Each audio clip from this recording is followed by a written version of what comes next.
I have a tool for you that I want you to consider adding to your classroom repertoire and teach students what this means and how to use it. I don't have a lesson activity created for this yet in my store, but this is on my to-do list, as are lots of things that I'm adding every month because I'm brand new. And I opened last August. After 20 plus years of counseling, I finally decided to upload all of the things I create. So here's what this is. This is not a sparkle wand. This is a line of respect.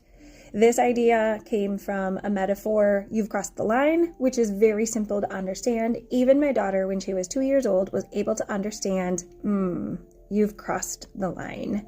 And she said, oh no, mama. And I use that example with my students all the time. I start to explicitly teach this at 3rd grade, where we not only have the right to ask for respect, we have the responsibility to pause what we're doing if it disrespects others. So I talk about rights and responsibilities. When someone crosses the line, crosses our line, we have the right to ask for someone to respect us or treat us differently. And for our kids that have a difficult time being assertive, that's a really powerful statement to say you have the right to ask for that and to explicitly teach this to our students. So I keep this with me at all times. I have a backpack of tools that I take to my lessons, and I have this in my office. I pulled it out today when I said, hey, what happened was someone was crossing your line, and I then individually taught this to a 2nd grade student today.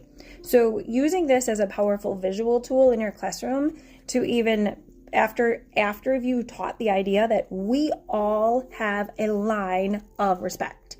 And I have a line of respect. There are things that I don't like. There are things that I get to ask you guys in my classroom to not do. And give some examples of that.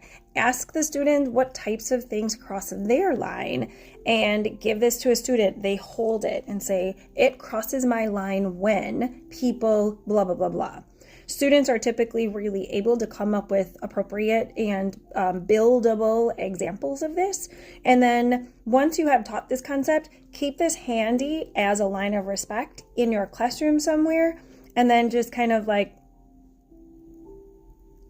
use your silent teaching strategies to refer back to it, noting that if you cross the line, you have a responsibility to make a change. Make a change in what you're doing. Hope this helps. Make it a great day.